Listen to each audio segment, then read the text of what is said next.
लक्ष्मी नगर शहर, रात में सुनसान सड़क पर देर रात आनंद अपनी जॉब से घर लौट रहा है। तभी उसने देखा कि उसकी गाड़ी के सामने एक लड़की है।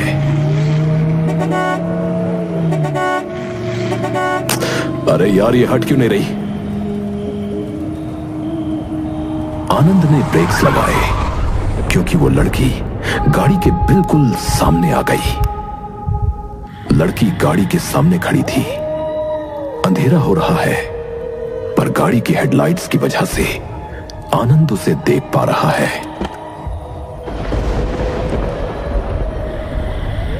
लड़की के हाथ में एक चाकू है जिसमें खून लगा हुआ है और दूसरे हाथ में एक कीपैड मोबाइल फोन।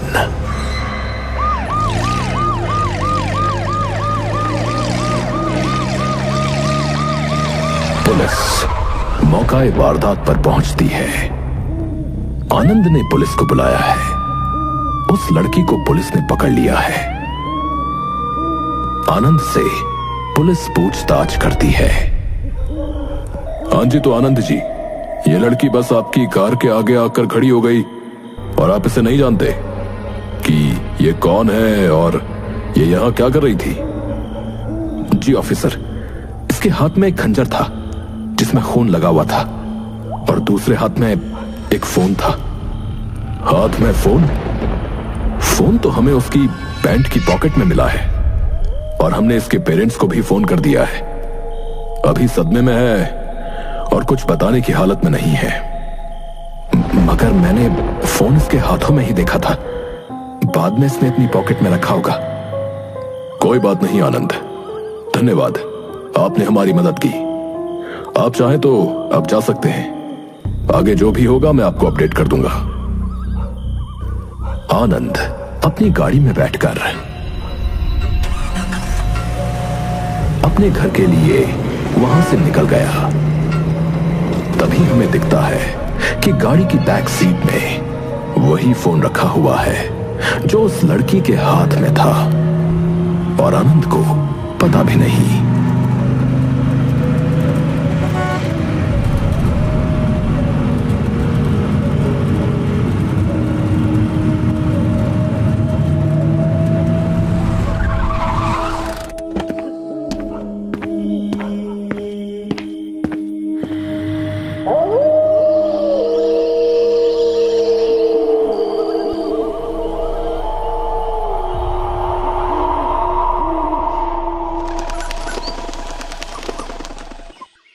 आनंद सुबह अपनी गाड़ी में से कुछ सामान निकालता है।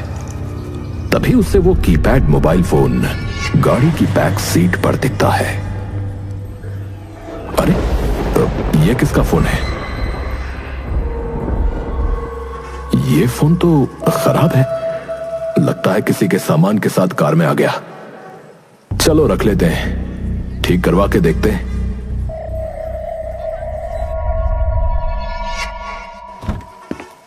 आनंद फोन को अपने घर के अंदर ले जाता है और एक टेबल पर रख देता है। आनंद के वहां से जाते ही फोन ऑन हो जाता है।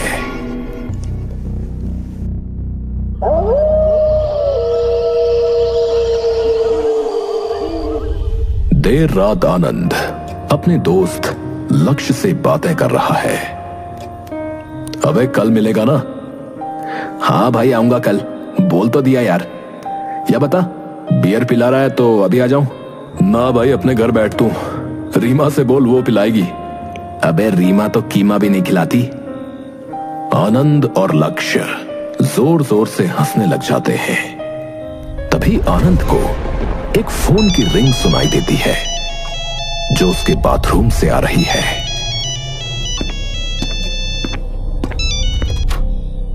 आनंद बाथरूम का दरवाजा जैसे ही खोलता है वैसे ही फोन की आवाज आनी बंद हो जाती है। आनंद को वही फोन बाथरूम के अंदर रखा हुआ दिखता है। आनंद फोन को उठाता है।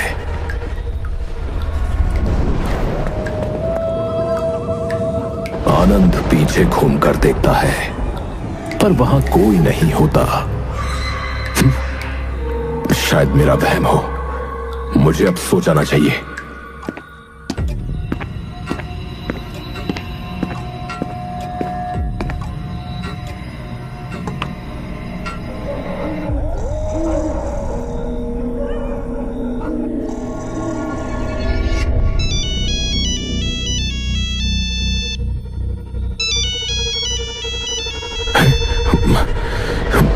ये फोन तो खराब था। ये ऑन कैसे हो सकता है?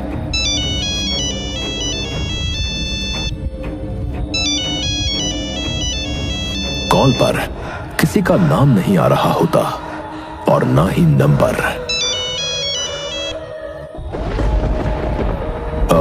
Hello hello hello. दूसरी तरफ से कोई आवाज नहीं आती, इसलिए आनंद फोन को बंद करके टेबल पर रख देता है और सो जाता है।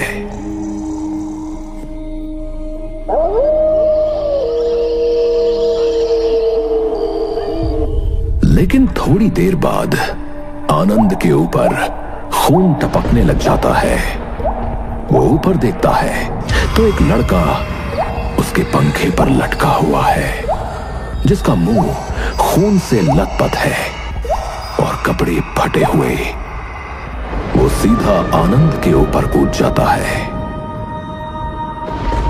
अब आनंद उस लड़के के भूत के वश में हो चुका है और वो उठकर बैठ जाता है।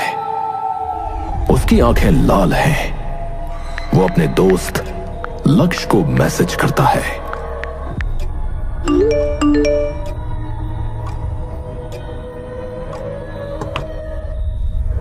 घर पर आजा, बियर पीते हैं। घर पर मैं अकेला हूं।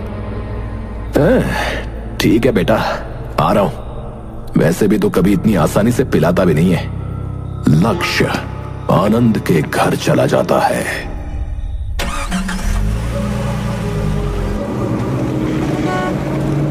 लक्ष्य अपनी गाड़ी से आनंद के घर पहुंचता है, लेकिन लक्ष्य देखता है कि आनंद अपने घर के बाहर ही खड़े होकर, अरे वाह भाई, आज तो हमारा इंतजार हो रहा है। लगता है पार्टी तगड़ी होगी आज, है बे?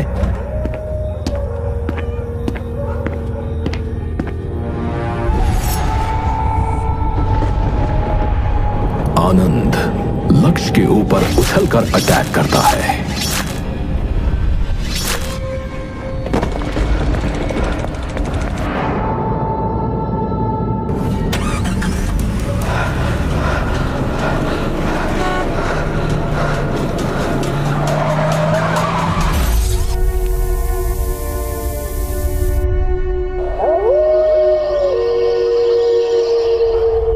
लक्ष्य की आंख अस्पताल में खुलती है और वही पुलिस ऑफिसर जिसने आनंद से पूछताछ की थी, अब लक्ष्य से पूछताछ करने आते हैं।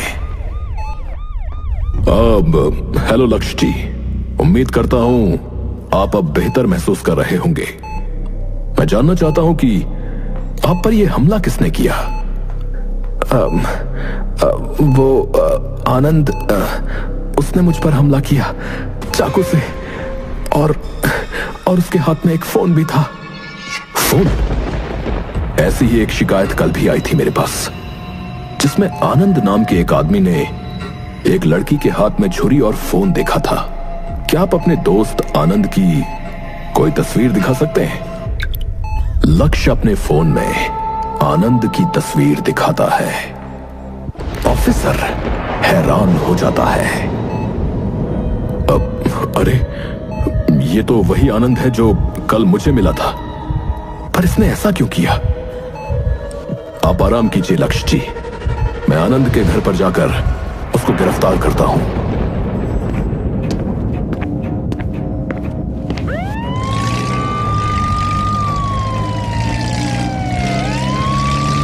पुलिस ऑफिसर शहर में एक जगह पर पहुंचता है जहां जंगल में एक गाड़ी मिली है। उस गाड़ी में एक आदमी की लाश है। उस आदमी के दिल पर छुरा मारा गया है। ऑफिसर के जहन में एक लड़की आती है जो इस आदमी को छुरा मार रही है। सर, किसी ने छुरी मारकर इसकी हत्या करी है। हाँ, पर शायद मैं इसके कातिल को जानता हूं। कैसे सर? बाद में बताता हूं, अभी गाड़ी निकालो।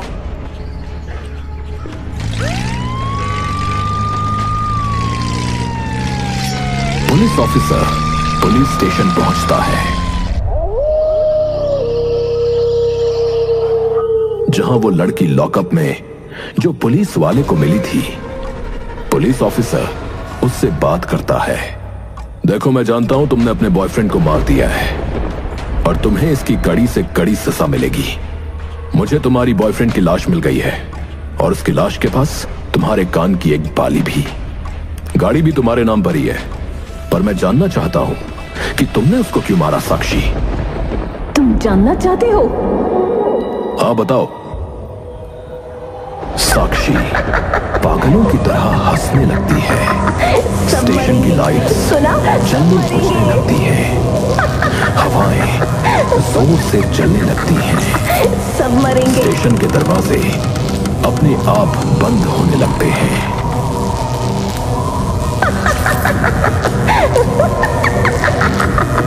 सब मरेंगे, सुना?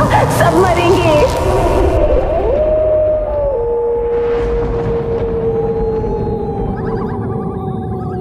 शरीफ इंसान था मैं, बस एक फोन था मेरे पास। अपने गांव में अपने माँ बाप से बात करता था। राजू नाम का एक लड़का काम करने के लिए अपने गांव से रघु नाम के आदमी के पास आया था।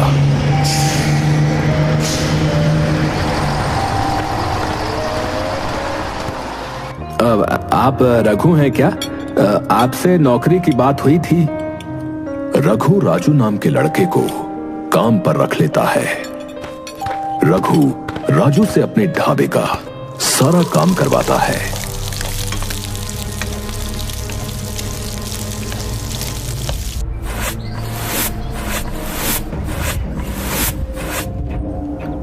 लेकिन राजू रोज अपने माँ बाप को अपने फोन से फोन करता था। यह देखकर रघु को गुस्सा आता था। ओए, तू काम के वक्त फोन पर लगा रहता है, काम पर ध्यान दे ले, वरना तनख्वाह नहीं दूंगा। रघु भैया, कभी कभी रात में बात नहीं हो पाती, इसलिए पापा दोपहर में फोन कर लेते हैं।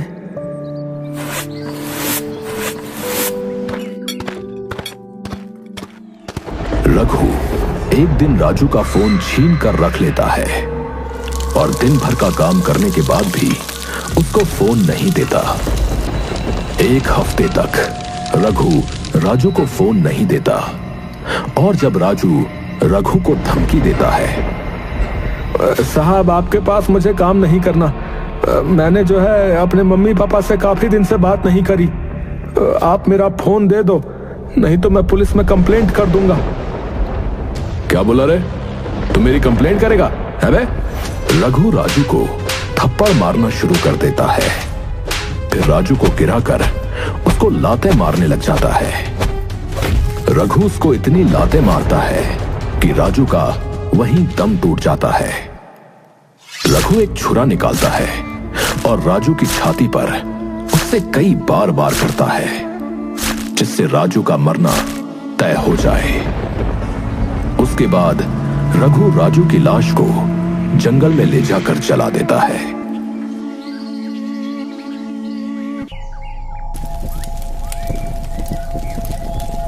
लेकिन उसका फोन अपने पास रख लेता है। रघु राजू की लाश जलाने के बाद अपनी कार में आकर बैठता है, पर तभी उसे राजू के उसी फोन पर एक कॉल आती है।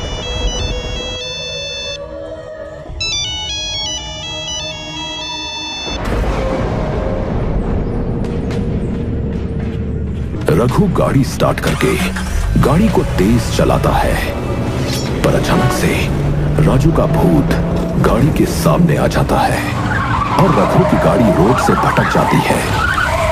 गाड़ी का एक्सीडेंट हो जाता है, जिसमें रघु की मौत हो जाती है। राजू मैं ही हूँ। जो भी वो फोन उठाएगा वो राजू बन जाएगा।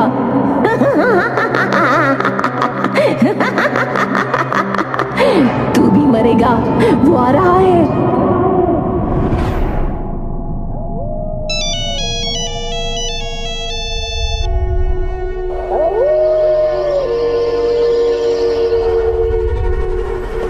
आनंद देर रात तक सड़क पर हाथ में चाकू लिए भाग रहा है।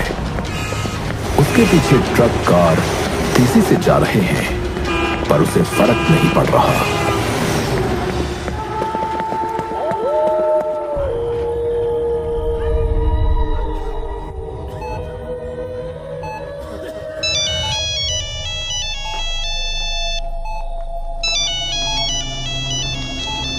लक्ष्य देखता है कि ये वही फोन है जो आनंद ने पकड़ रखा था। उस पर हमला करते वक्त अस्पताल में सन्नाटा हो रखा है। फोन लगातार रिंग हो रहा है। लक्ष्य कॉल को उठाने के लिए हाथ आगे बढ़ाता है। तभी लक्ष्य के दूसरे फोन पर पुलिस ऑफिसर की कॉल आती है। लक्ष्य उस कॉल को पिक करता है। Hello sir. हेलो, मेरी बात ध्यान से सुनो। तुम्हारी जान को खतरा है। ये सब जो हो रहा है उसी फोन की वजह से हो रहा है जो हमें कातिल के हाथ में दिखता है। हेलो हेलो लक्ष्य।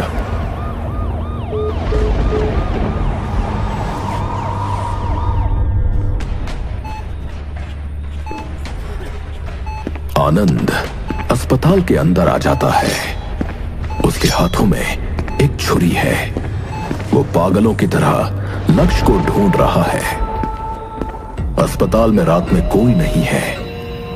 अस्पताल में सन्नाटा है। तभी एक खिड़की में आनंद को लक्ष्य लंगड़ाता हुआ ग्राउंड की तरफ भागता हुआ दिख रहा है। आनंद की आंखें गुस्से से लाल हो जाती हैं। साक्षी कांस्टेबल को 2 मिनट के लिए उसको बाहर निकालने के लिए बोलती है। ए भैया, बाहर वाले बाथरूम में जाने दो। ये बाथरूम साफ नहीं है। अंदर वाला तुम्हारा साहब मुझे बोल के गया था। अरे यार, सोने भी नहीं देते। रात में कांस्टेबल दरवाजा खोलकर साक्षी को बाहर निकालता है। तभी साक्षी की आंखें लाल हो जाती हैं। कांस्टेबल के सर से खून निकलने लग जाता है। साक्षी वहां से एक गाड़ी की चाबी उठाती है।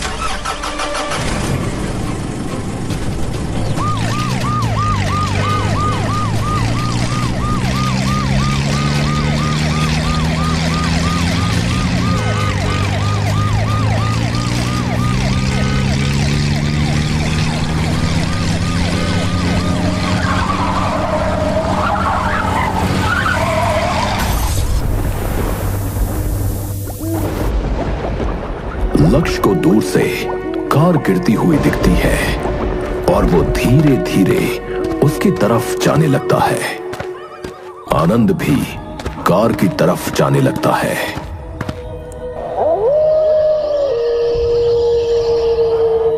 ऑफिसर रेंगता हुआ कार से बाहर निकलता है। वो खड़ा होकर थोड़ी दूर चलता है।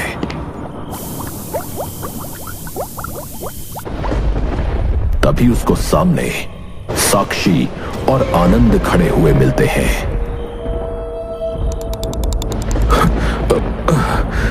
देखो देखो, होश में आओ। तुम्हें किसी ने अपने काबू में कर रखा है। कहा था ना तू मरेगा।